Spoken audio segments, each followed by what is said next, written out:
bienvenue sur cette nouvelle vidéo.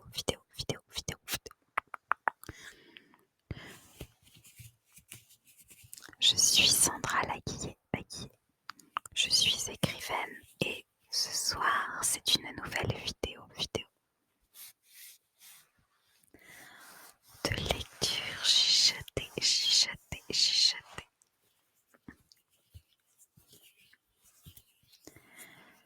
Je me suis dit que l'on pourrait continuer la lecture du chapitre 1 du Prix de la Rédemption, rencontre en bleu. Je vous remets juste là-haut le lien vers la première vidéo si cela vous intéresse. Pour rappel, le Prix de la Rédemption, c'est un roman noir, inspiré par la saga Le Parrain par Wild Target, ou Cible émouvante en français. Ce sont des films, mais aussi par du GTA, RP.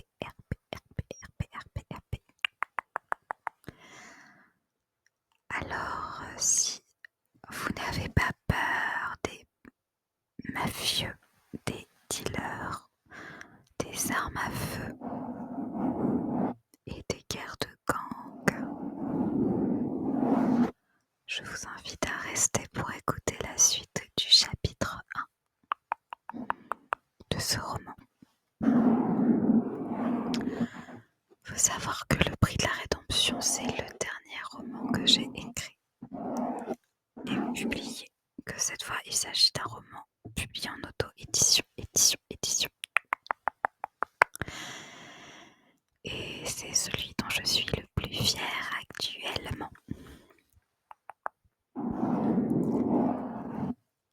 Alors, sans plus attendre,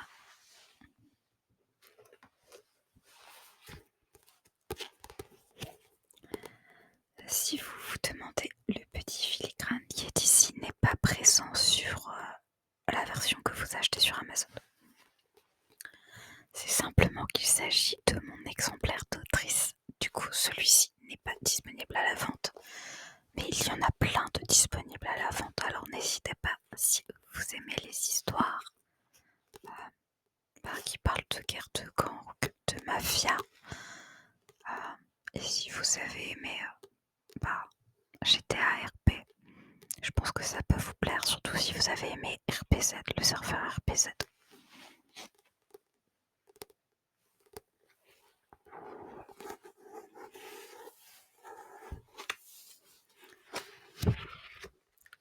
Donc, dans le premier extrait que je vous avais lu, on était au chapitre 1 de fait. Et Lenny Jensen, qui est le chef du gang des Unitas, découvrait dans son bureau une mystérieuse fille aux cheveux bleus. Fille qui s'amusait à jouer à la roulette russe avec l'arme de l'un de ses d'un des membres du gang. Donc on va voir ce qui va se passer maintenant. Même si moi je sais.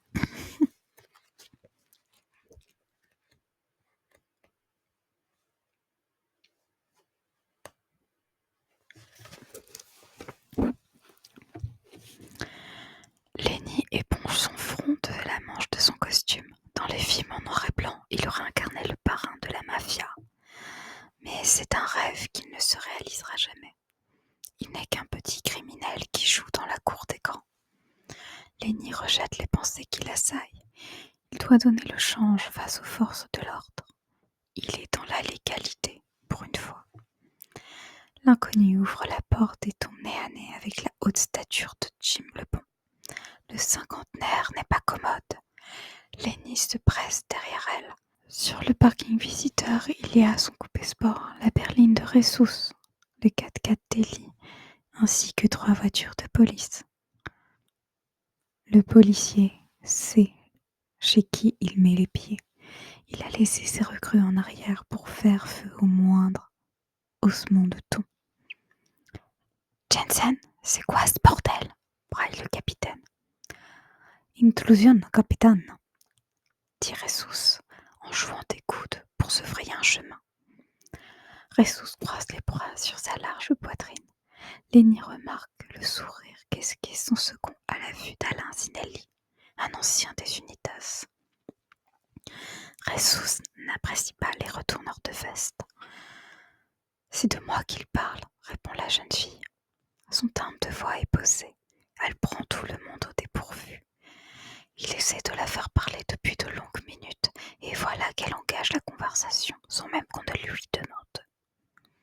Le capitaine échange un regard incrédule avec eux. Lui non plus ne s'attend pas à cela. Elle ressemble à une adolescente ordinaire avec ses cheveux teints, son visage maigre et son allure. « Vous savez chez qui vous êtes ?» interroge le sergent Zinelli. L'inquiétude s'entend dans sa voix. Alain, le bras armé de la justice injuste de ce pays, est un bon samaritain dans l'âme. Elle demeure silencieuse. Alain répète sa question, plus doucement pour ne pas la brusquer. Lenny est ravie de constater qu'il n'y a pas qu'avec eux qu'elle joue les muettes. Le capitaine Lepont cherche à savoir si on lui a fait du mal. De sa place, Lenny ne peut voir que son profil, tout aussi inexpressif que lorsqu'elle se trouvait dans les bureaux. « J'ai fait une bêtise, confesse-t-elle après un long silence. Dans le lointain, les bruits de la ville qui s'activent se font entendre. Bientôt, les ouvriers viendront rejoindre leur poste, et il aimerait que cette histoire soit bouclée avant que toute la ville en entende parler. »« Ah oui, c'est une grosse bêtise, » confirme le sergent Zinelli de sa voix grave et profonde.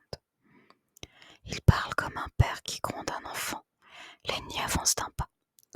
Leur proximité lui permet de sentir son parfum fruité lui chatouiller les narines.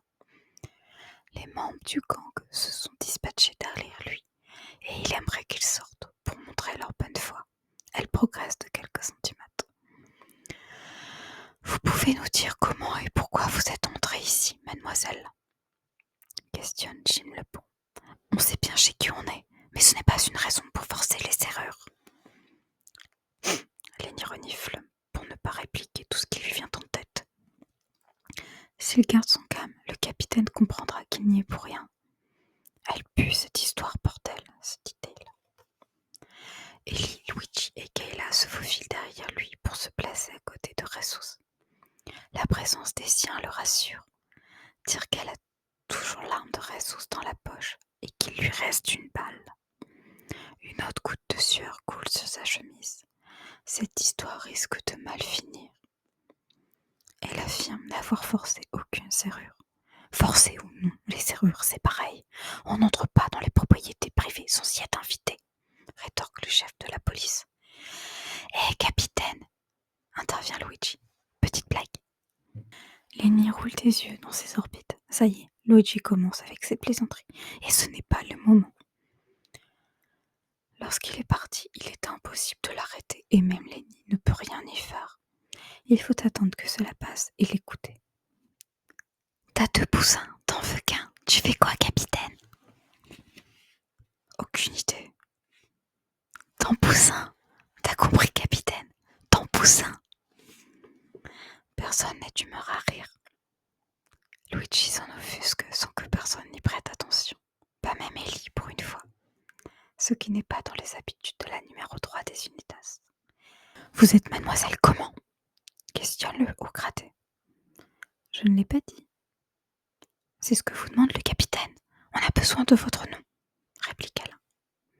Pourquoi? Son naturel est déconcertant. Elle a l'air faussement innocente. Ce qui agace le chef du commissariat qui fronce ses épais sourcils bruns. Comment ça? Pourquoi? Parce que c'est comme ça. Ici, c'est nous qui posons les questions. Votre nom? Aucune réponse. Le capitaine plisse le front de nouveau. Il n'apprécie pas l'effort de tête et pour une fois, Lenny est d'accord avec lui. Car il aimerait bien démêler cette histoire. T'as des ennuis, Jensen? Interroge le bon. Est-ce que j'ai des ennemis? Est-ce que j'ai des ennemis? Tu te fous de ma gueule, capitaine. Je suis chef de gang. Il y a plus de gars qui veulent me descendre que de gens qui me veulent à l'apéro. Le capitaine grogne qu'il a dit ennui, pas ennemi. Lenny se sent ridicule. La gamine aux cheveux bleus se moque de lui. En attendant, Alain s'inquiète de savoir s'il désire porter plainte. Aucune vitre n'est cassée, n'intervient Kayla. Il n'y a pas de trace d'effraction. On a fait le tour et franchement, tout est en ordre. Tout est étrangement en ordre. Ça sent la merde, cette histoire. Sur ces mots, Kayla prend une cigarette de la poche de sa veste de cuir. L'argent de son cipot étincelle au soleil matinal. La présence de cette fille aux cheveux bleus, très silencieuse pour être honnête, est inexplicable. Mais porter plainte, cela signifie que les condés fouilleront les lieux. Les unitas risquent d'y perdre plus que d'y gagner. Lenny pense aux armes dans son coffre, à la cocaïne et à la weed qu'il trouve. Fronce, il rouvre les placards.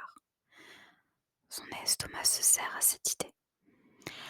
On ne va pas porter plainte, mais je veux savoir qui elle est et ce qu'elle foutait chez nous. Lenny enfonce les mains dans ses poches de pantalon pour feindre un air décontracté. Il la toise, mais puisqu'il ne peut admirer que son dos.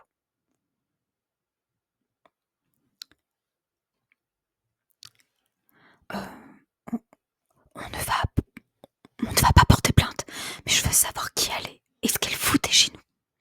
Lenny enfonce les mains dans les poches de son pantalon pour feindre un air décontracté. Comme avertissement, il y a mieux. Et si c'était la mafia? Les messages, ça se passe en silence, mais pas dans ce genre de silence, réfléchit-il. Aucune réponse ne lui semble cohérente, et Lenny n'envisage pas qu'elle ait atterri chez eux par hasard. Elle remue d'un pied sur l'autre et se déplace de quelques centimètres sur sa droite. Lenny peut admirer son profil. Elle bat des cils. Elle s'appelle Julie Eriksen. Alain la sermonne. Julie Eriksen, il ne faut pas rentrer dans les bâtiments privés, encore moins lorsqu'ils appartiennent à l'un des gangs les plus dangereux du coin. Ouais, enfin, c'est pas une raison, il y a des lois dans ce pays, marmonne Kayla en écrasant sa cigarette du bout de sa Rangers. C'est des gens comme vous qui dites ça, cingle le capitaine.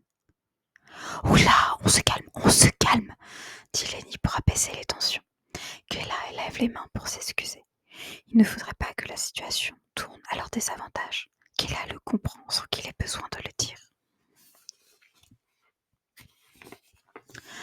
El jefe está tranquilo. El capitán está tranquilo. Estoy tranquilo, dit Jesus en imitant le geste de sa femme. Le padre est toujours détendu, intervient Luigi. Oui, on est zen, dit Ellie. Super zen.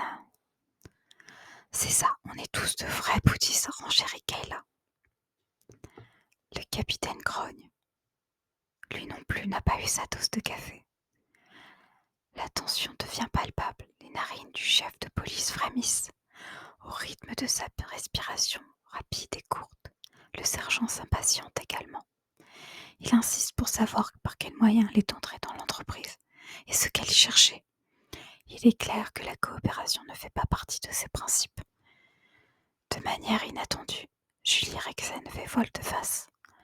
Lenny se tient si près d'elle qu'il sent la pointe de ses chaussures appuyée contre les siennes. Il baisse la tête vers elle. À quoi joue-t-elle? Il n'a pas le temps de le lui demander. D'un geste brusque, elle tire sur le bas de sa veste et l'oblige à se pencher. Dans le même temps, elle se hisse sur la pointe des pieds. Son autre main se plaque sur sa nuque. Il frémit à ce contact.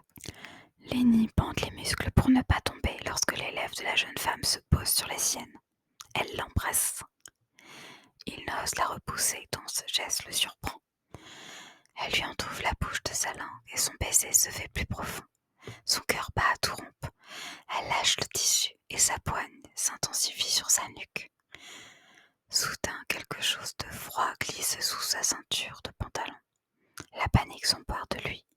Il y a toujours une balle dans le barillet. Lenny éprouve un grand soulagement lorsqu'il sent ses doigts remonter le long de ses côtes. Un leurre pour lui remettre l'arme de ressource. Très bien joué, pense-t-il. Désagréable, mais très bien joué. Voilà, ce sera tout pour la lecture de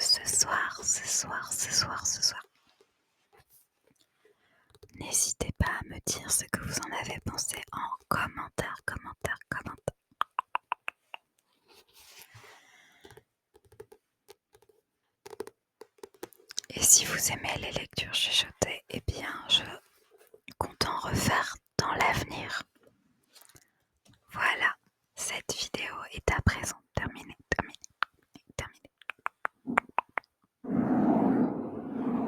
Alors, je vous dis à samedi pour la vidéo sur l'écriture, et à mercredi prochain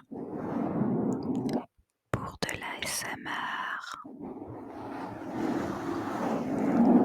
Parce que je sais que vous adorez l'ASMR. Donc, en attendant, n'oubliez pas, lisez